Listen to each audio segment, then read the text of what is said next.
हाय दोस्तों, कैसे हैं आप सब। चलिए, उम्मीद करते हैं कि सब लोग अच्छे होंगे। और आज हम लोग एक नए पर्सनालिटी के बारे में बात करने जा रहे हैं। और वो पर्सनालिटी काफ़ी फेमस पर्सनालिटी है, चाहे फिलॉसफी में बात करें या पॉलिटिकल साइंस में बात करें या जूरिस्प्रूडेंस में बात करें या किसी और सब्जेक्ट में भी आप बात करें, डिसिप्लिन में बात करें। एक बहुत ही फेमस पर्सनालिटी के बारे में हम लोग बात करने जा रहे हैं जिन्होंने अपने फिलोसॉफिकल राइटिंग के माध्यम से, अपने किताब के माध्यम से, जो भी उन्होंने रचना की उसके माध्यम से आज का जो मॉडर्न पॉलिटिकल साइंस है, मॉडर्न स्टेट जिसको हम कहते हैं, उस स्टेट को एस्टेब्लिश करने में, ये स्टेट कैसे बना, स्टेट का ओरिजिन कैसे हुआ, स्टेट का ओरिजिन लोगों के माध्यम से हुआ या ये डिवाइन ओरिजिन है इसका, इन सारे चीज़ों को टच करते हैं। और निश्चित तौर पर मैं आपको नाम बताना चाहूँगा, थॉमस हॉब्स के बारे में हम लोग आज चर्चा करेंगे कि थॉमस हॉब्स कौन थे, हॉब्सियन आइडिया क्या है, उन्होंने किन किताबों की रचना की या किस किताब की रचना की, उसमें उनका क्या विचार था, राज्य के बारे में उनका क्या विचार था, कैसे राज्य के ओरिजिन को बताते हैं, कैसे रेशनल आइडियाज़ उनके लिए अहम रोल प्ले करता है, कैसे ह्यूमन नेचर को डिफाइन करते हैं। इन सारे चीज़ों के बारे में हम लोग जानने का प्रयास करेंगे इस वीडियो में। और इसलिए भी ये जानना ज़रूरी है, इनको जानना ज़रूरी है, इनके आइडियाज़ को जानना ज़रूरी है, ताकि आज के हम स्टेट को समझ पाएँ कि स्टेट बना कैसे, स्टेट का ओरिजिन कैसे हुआ, किस तरह से वो इवॉल्व हुआ, किस तरह से लोगों के पावर को डेलीगेट किया गया किसी एक्सटर्नल एजेंसी को। बहुत सारी चीज़ें हैं जो इन्होंने लिखी है। उनकी एक किताब है लेवियाथन, मतलब वो किसी राजा, किसी व्यक्ति को डायरेक्टली एड्रेस नहीं है, लेकिन एक तरह से आप कहें कि राज कैसे किया जाता है, राज्य कैसे बनाया जाता है, राजा को कैसे काम करना चाहिए, मोनार्क को कैसे काम करना चाहिए, एक प्रिंस को एड्रेस करते हुए यह किताब लिखी गई है। तो उसमें उनका क्या की आइडियाज़ हैं और ओवरऑल उनके क्या आइडियाज़ हैं उसके बारे में हम लोग समझेंगे। तो थॉमस हॉब्स काफ़ी फेमस आप कहें कि फिलोसोफर हैं, पॉलिटिकल साइंटिस्ट हैं, जिनका जन्म 1588 में हुआ था। आप जानते हैं कि 1588 का दौर, ये वो दौर था जब आप कह सकते हैं कि इंडस्ट्रियल रिवॉल्यूशन से पहले का फेज़ था। और इस दौरान इनका जन्म होता है इंग्लैंड में। इनकी पढ़ाई लिखाई ऑक्सफोर्ड में हुई। बहुत ही नॉर्मल फैमिली आप कह सकते हैं कि सिंपल फैमिली में इनका जन्म हुआ, लेकिन पढ़ने लिखने में इनकी काफ़ी रुचि थी, पढ़ने लिखने में इनकी काफ़ी कमिटमेंट थी, और ऑक्सफोर्ड में इनकी पढ़ाई लिखाई होती है। 1679 में इनका देहांत हो जाता है, मतलब आप कह सकते हैं कि 1588 में इनका जन्म हुआ और 1679 में इनका देहांत हो जाता है। और कहा जाता है कि एक ऐसे फाउंडेशनल फिगर्स थे जो मॉडर्न पॉलिटिकल फिलॉसफी की स्थापना करने में अहम रोल निभाया। इनकी जो किताब है, जो सेमिनल किताब है लेवियाथन, जिसकी रचना 1651 में हुई, और इन्होंने इस किताब के अंदर, खास करके उस समय इंग्लैंड में सिविल वॉर चल रहा था, इनस्टेबिलिटी थी। मैं ये बताना चाहता हूँ कि किसी भी राइटर की रचना को आप बिना कंटेक्स्ट को समझे हुए नहीं समझ सकते कि वो क्या कहना चाहता है। तो सिविल वॉर इंग्लैंड में चल रहा था, ब्रिटेन में चल रहा था, अस्त व्यस्त पूरा जीवन था, इनस्टेबिलिटी थी, स्टेबिलिटी नाम की कोई चीज़ नहीं थी, लॉ एंड ऑर्डर नहीं था समाज के अंदर। और उस पूरे परिस्थिति में इन्होंने लेवियाथन लिखा 1651 में। ये उस परिस्थितियों को झेल भी रहे थे, देख भी रहे थे कि समाज में इनस्टेबिलिटी है, लॉ एंड ऑर्डर नहीं है, समाज में स्टेबिलिटी कैसे लाई जाए। एक व्यक्ति दूसरे के साथ लड़ रहा था, एक व्यक्ति दूसरे के संपत्ति को लूटने की कोशिश कर रहा था, उसको मारने की कोशिश कर रहा था। जिसके पास माइट है उसी के पास राइट है, मतलब सभी लोग इक्वल थे, लेकिन इक्वल होने का नतीजा ये था कि सोसाइटी में क्योस था, कोई ऑर्डर नहीं था, कोई कोई एक सेंट्रलाइज ऑर्डर नहीं था, कोई सरकार नहीं थी जो समाज में स्टेबिलिटी स्थापित कर सके, लॉ एंड ऑर्डर मेंटेन कर सके, या ये कहें कि पीस स्थापित कर सके। इस चीज को थॉमस हॉब्स देख रहे थे और इन सारे परिस्थितियों में उन्होंने अपने राइटिंग के थ्रू ह्यूमन नेचर के बारे में बात किया, क्योंकि ये ह्यूमन बीइंग ही है जिसका पूरा आप ओरिजिन शुरू से अभी तक देखेंगे तो आपको पता चलेगा कि धीरे धीरे धीरे एक छोटे सोसाइटी से कॉम्प्लिकेटेड कॉम्प्लेक्स सोसाइटी में ह्यूमन सोसाइटी डेवलप हुआ। तो इस डेवलपमेंट के दौरान जो ह्यूमन नेचर है वो सोसाइटी को बनाने में बहुत बड़ा रोल प्ले करता है, या ये कहें कि सोसाइटी में शांति होगी, शांति व्यवस्था रहेगी, लॉ एंड ऑर्डर रहेगा या क्योस रहेगा, इसमें ह्यूमन नेचर का जो मानव की प्रवृत्ति है उस प्रवृत्ति का बहुत बड़ा रोल है। और इसी पर सबसे ज्यादा चर्चा करते हैं थॉमस हॉब्स लेवियाथन में भी और बाकी रचनाओं में भी, और बताते हैं कि कैसे सोसाइटी एक छोटे स्तर से, छोटे रूप से एक कॉम्प्लेक्स रूप में डेवलप होते होते एक मोस्ट कॉम्प्लेक्स फॉर्म में आकार लेती है, जिसको हम आज स्टेट कहते हैं, राज्य कहते हैं।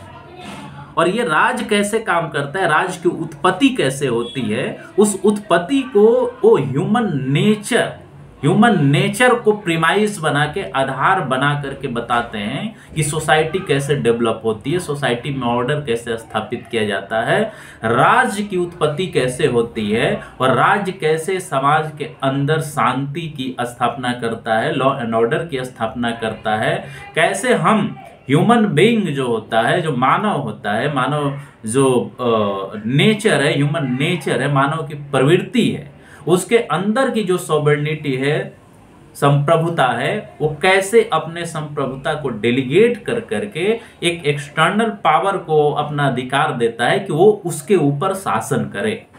और इस तरह से राज की स्थापना की बात थॉमस हॉब्स करते हैं। तो इसके एक एक कंपोनेंट के बारे में कि थॉमस हॉब्स का मूल जो की आप कह सकते हैं आइडियाज क्या है, उसके बारे में हम लोग एक एक करके चर्चा करेंगे ब्रीफ में, ताकि आपको ये बात समझ में आए कि कितना बड़ा कंट्रीब्यूशन है थॉमस हॉब्स का आज के राज्य व्यवस्था या मॉडर्न पॉलिटिकल फिलॉसफी को इवॉल्व करने में, डेवलप करने में। तो सबसे पहले आपको ये हमने बता दिया कि उनकी जो रचना है लेवियाथन पढ़ना चाहिए, बहुत ही अच्छी किताब है। वो एक तरह का आप कह सकते हैं एडवाइस है प्रिंस को कि उसे राज्य कैसे करना चाहिए, राज लोगों के ऊपर कैसे करना चाहिए, शांति व्यवस्था कैसे बनाए रखना चाहिए, लोगों की सुरक्षा कैसे स्थापित करना चाहिए, राज की सत्ता कैसे मजबूत हो सकती है, स्टेट क्राफ्ट के बारे में बताया गया है। तो सबसे पहले आप ये देखिए कि थॉमस हॉब्स का व्यू जो है ह्यूमन नेचर के ऊपर क्या है।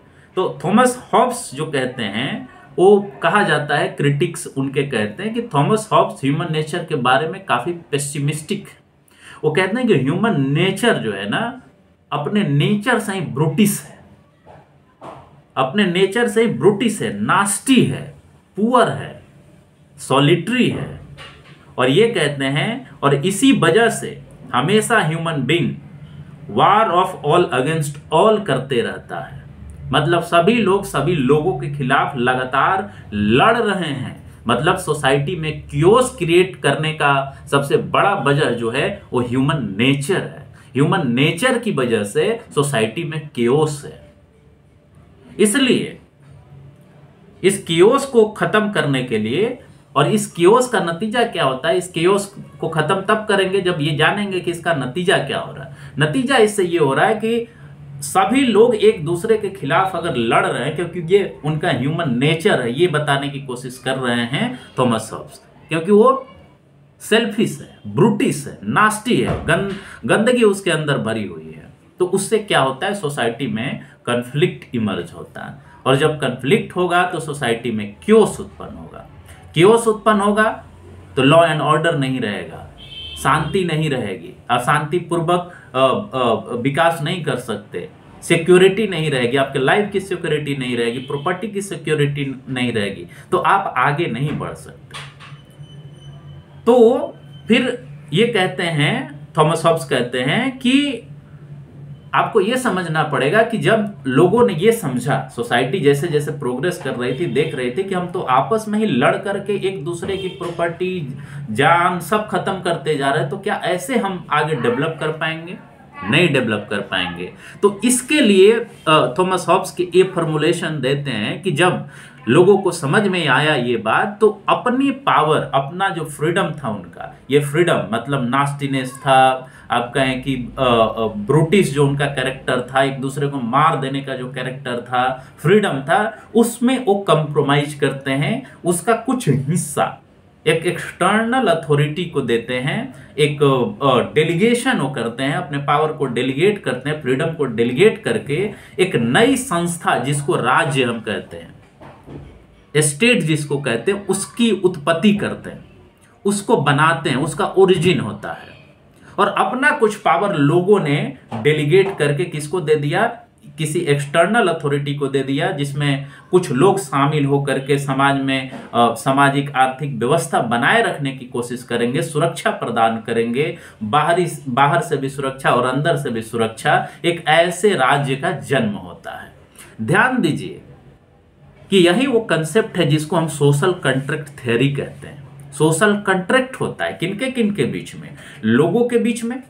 एक उनके बीच में भी आपस में एग्रीमेंट होता है लोगों के कि देखो, हम लोग जो आपस में लड़ रहे हैं, इसकी वजह से समाज में कन्फ्लिक्ट क्रिएट हो रहा है, क्योस क्रिएट हो रहा है, इसको नहीं क्रिएट होने देना है। समाज में शांति होगी तभी हमारा विकास होगा, तभी हम ग्रो करेंगे, तभी हमारा सिविलाइजेशन ग्रो करेगा, तभी हमारा कल्चर ग्रो करेगा। और आपस में वो एग्रीमेंट करके ये कहते हैं कि हम एक नए एजेंसी को क्रिएट करते हैं जिसका नाम राज्य होगा, और इस तरह राज्य की उत्पत्ति होती है। ये है सोशल कॉन्ट्रैक्ट थ्योरी कि सोशल कॉन्ट्रैक्ट किनके बीच हुआ? लोगों के बीच भी होता है सोशल कॉन्ट्रैक्ट, और इसके साथ साथ वो कॉन्ट्रैक्ट एक दूसरे एजेंसी के साथ होता है, एक बाहरी संस्था के साथ होता है, एजेंसी के साथ होता है, जिसका नाम है राज्य।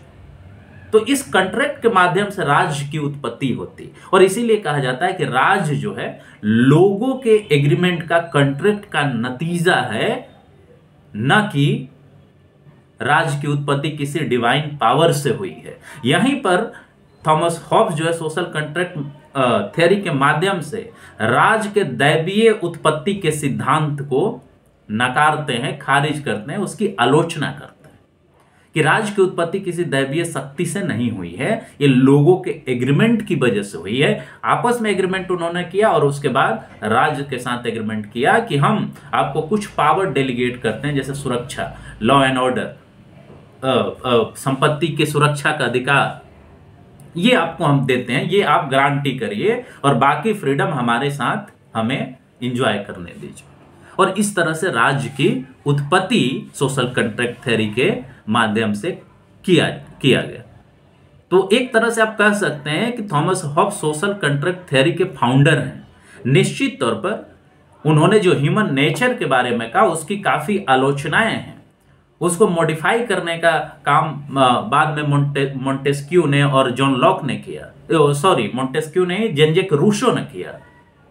सॉरी, यहां करेक्ट कर लीजिएगा कि मोंटेस्क्यू नहीं है, जेन जैक रूसो और जॉन लॉक ने इसी सोशल कॉन्ट्रैक्ट थ्योरी को फिर से रिफाइन करने की कोशिश की और बताने की कोशिश की, एक क्रिटिक के तौर पर, एक समालोचना के तौर पर, कि ह्यूमन नेचर ब्रूटिश नहीं है, सेल्फिश नहीं है। उसके बहुत सारे ऐसे एस्पेक्ट हैं जो इमोशनल है, कल्चरल है, जो एक दूसरे के प्रति सद्भावना रखता है, उसके भावना का ख्याल रखता है। इस बारे में वो चर्चा करते हुए सोशल कॉन्ट्रैक्ट थ्योरी को और आगे बढ़ाते हैं। जॉन लॉक और जेन जैक रूसो, उनके बारे में जब चर्चा करेंगे तो हम बताएंगे कैसे थॉमस हॉब्स के इस सोशल कॉन्ट्रैक्ट थ्योरी को उन्होंने और रिफाइन किया और ह्यूमन टच दिया, और उन्होंने इसे आगे बढ़ाने का काम किया। तो अब इन्हीं के विचार को हम आगे बढ़ाते हुए आपको ये बताना चाहते हैं कि जो आलोचक हैं थॉमस हॉब्स के, जिन्होंने सोशल कॉन्ट्रैक्ट थ्योरी दिया और उनका प्रीमाइज ये बताया, आधार ये बताया कि ह्यूमन जो बिंग है वो बाय नेचर जो है सेल्फिश है, ब्रूटिश है, नास्टी है। इस आधार पर इनके आलोचक ये कहते हैं कि नहीं, ऐसा नहीं है। आप जो सोशल कॉन्ट्रैक्ट थ्योरी की बात कर रहे हैं, उससे तो एक तरह से आप कहें कि जो सोवर्निटी है, जो लोगों के द्वारा, जो आप कह रहे हैं कि जो लोग आपस में कंट्रैक्ट करके अपने सोवर्निटी, अपने फ्रीडम का कुछ पार्ट राज को देते हैं, राज को बनाते हैं, उनका ओरिजिन कराते हैं, और उनको पावर देने के बाद उनके उस अथॉरिटी, उस राज के ऊपर, उस मोनार्की के ऊपर कोई कंट्रोल लोगों का नहीं रह सकता है। वो अपने आप में ऐसी पावरफुल संस्था हो जाएगी कि फिर वो किसी का बात नहीं मानेगी। तो एक तरह से आप ये कह रहे हैं कि डिक्टेटरशिप आ जाए तब भी कोई दिक्कत नहीं है, एब्सोल्यूट पावर जो है स्टेट को दे दिया जाए तब भी कोई दिक्कत नहीं है। एक एब्सोल्यूट पावर की जरूरत है थॉब्स के नजर में, जो समाज में शांति स्थापित कर सके। आलोचक इस बात को हाईलाइट करते हैं कि अगर ऐसा पावर स्टेट को मिल जाता है तो वो तो तानाशाही स्थापित करेगा, और इसी पावर के माध्यम से जिस फ्रीडम को हम सुरक्षित करने की बात कर रहे हैं वही वही वही फ्रीडम खतरे में पड़ जाएगी। तो फिर कैसा, मतलब ये बात हुई ना कि जिन्होंने इस राज्य को क्रिएट किया उन्हीं को सत्ता बदलने की का अधिकार नहीं है, वो सत्ता नहीं बदल सकते। एक बार राजा बन गया तो उसी को अधिकार है कि किसी भी तरीके से सत्ता को संचालित करे, चाहे वो फोर्स से करे, चाहे आर्मी से करे, चाहे तानाशाही से करे। थॉमस हॉब्स का केवल एक ही पर्पज दिखता है कि समाज में शांति स्थापित रहे, ऑर्डर स्थापित रहे, भले वो पुलिस बल के द्वारा हो, तानाशाही के द्वारा हो, किसी तरह से शांति स्थापित हो, क्योंकि वो परिस्थितियों को झेल रहे थे, वो परिस्थितियों को देख रहे थे। यही बाद में चलकर इसी कमी को सामने रखते हैं थॉमस जेन-जैक रूसो और जॉन लॉक। जॉन लॉक ने जो लिमिटेड गवर्नमेंट का उन्होंने कंसेप्ट दिया, उन्होंने साफ साफ कहा कि एक बार हम राज्य बना दिए, सत्ता बना दिए, तो इसका मतलब ये नहीं कि सत्ता कुछ भी कर सकती है, उसके ऊपर लिमिट लगाई हुई है। जनता को अधिकार है कि उस सत्ता को उखाड़ फेंके जो लोगों के अधिकारों को कर्टेल कर रहा है। ये एक्सटेंशन है थॉमस हॉब्स के विचारों का आलोचनात्मक दृष्टि से, ये चीज आपको समझना होगा।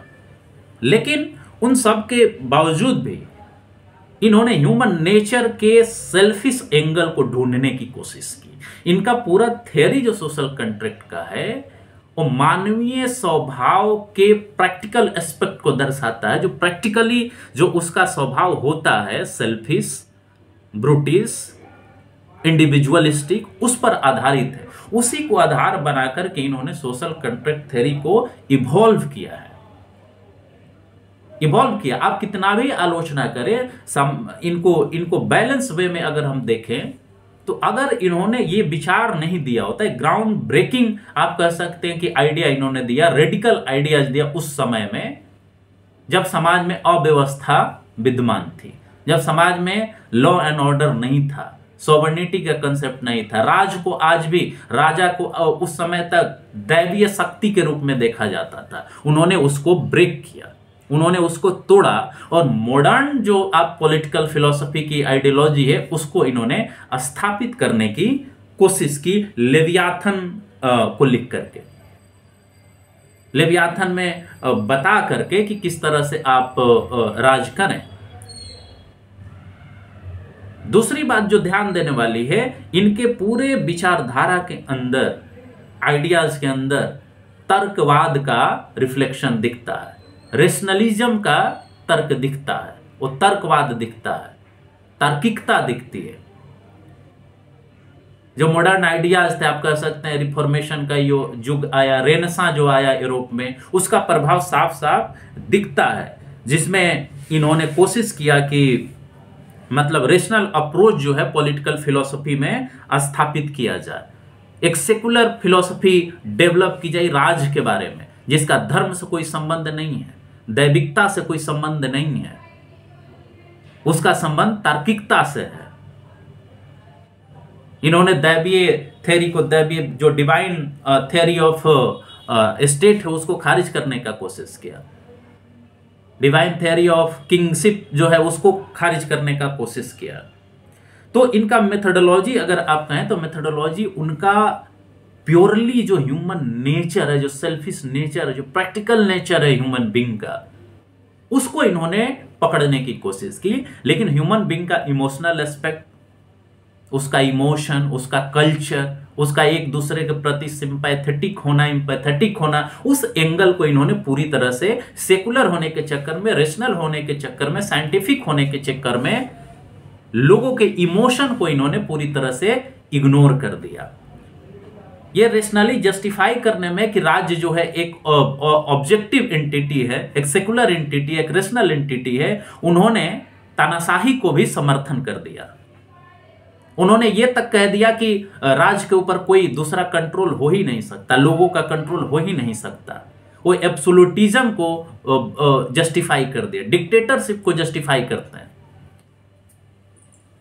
और इस तरह से आप कह सकते हैं आलोचनात्मक तौर पर कि निश्चित तौर पर थॉमस हॉब्स ने एक बहुत बड़ा कंट्रीब्यूशन दिया पॉलिटिकल फिलॉसफी में, मॉडर्न पॉलिटिकल फिलॉसफी में, ओरिजिन ऑफ स्टेट को जस्टिफाई करने में। सोशल कॉन्ट्रैक्ट का थ्योरी जो उन्होंने दिया, ये बहुत ही स्ट्रॉन्ग थ्योरी है कि सोसाइटी के अंदर जो लोग हैं, लोगों के कॉन्ट्रैक्ट के वजह से मॉडर्न स्टेट बनता है, ना कि किसी दैवीय शक्ति से, किसी देवता और देवी के आशीर्वाद से। ये बहुत बड़ा कंट्रीब्यूशन है। लेकिन इसके साथ साथ इस थ्योरी को डेवलप करने में, जस्टिफाई करने में उन्होंने जो कमियां छोड़ी, उनके बारे में भी डिस्कस करना जरूरी है कि इस माध्यम से, सोशल कॉन्ट्रैक्ट के माध्यम से, उन्होंने सॉवर्निटी डेलीगेट करने के माध्यम से जो है राज तानाशाह भी हो सकता है, वो भी जस्टिफाइड है। उसके ऊपर लोगों का कंट्रोल नहीं हो सकता, नहीं होना चाहिए। ये क्रिटिसिज्म का पॉइंट है।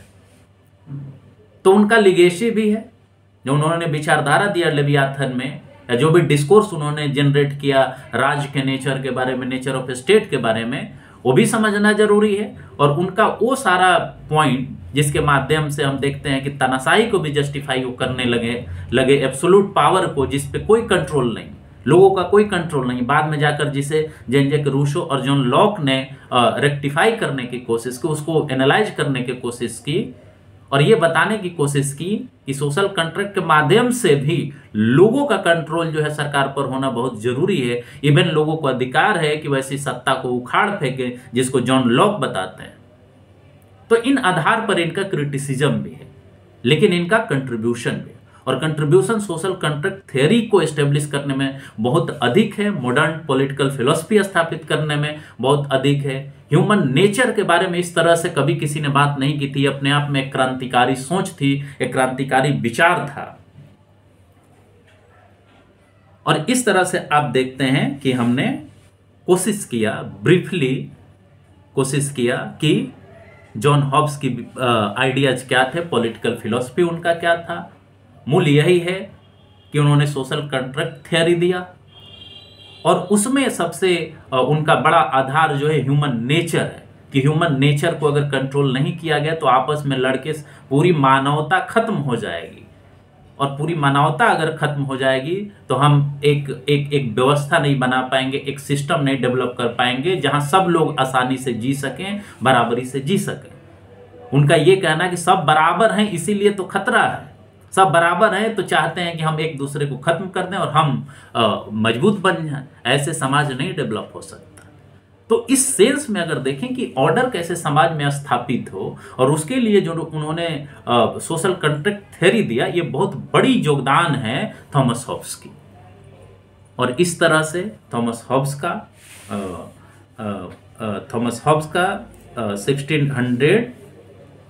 1679 में देहांत हो जाता है। एक ऐसे विचारक, एक ऐसे फिलोसफर का जिसने आज के राज्य सत्ता और कहें कि आधुनिक राज को स्थापित करने में एक फाउंडेशनल आइडिया दिया। और उसी सोशल कॉन्ट्रैक्ट थ्योरी के आधार पर बहुत सारी रचनाएं की गई हैं, और खास करके जेन जैक रूसो और जॉन लॉक का नाम इसमें प्रोमिनेंटली आता है कि उन्होंने इस कंसेप्ट को आगे बढ़ाया। तो इसी के साथ दोस्तों, आप थॉमस हॉब्स के बारे में पढ़िए, जानिए, समझिए। वीडियो अच्छा लगे तो लोगों के बीच शेयर करिए, कमेंट करिए, सजेशन दीजिए, और इसी के साथ हमें इजाज़त दीजिए अपने बात को समाप्त करने के लिए। नमस्कार, धन्यवाद, जय हिंद, जय भारत।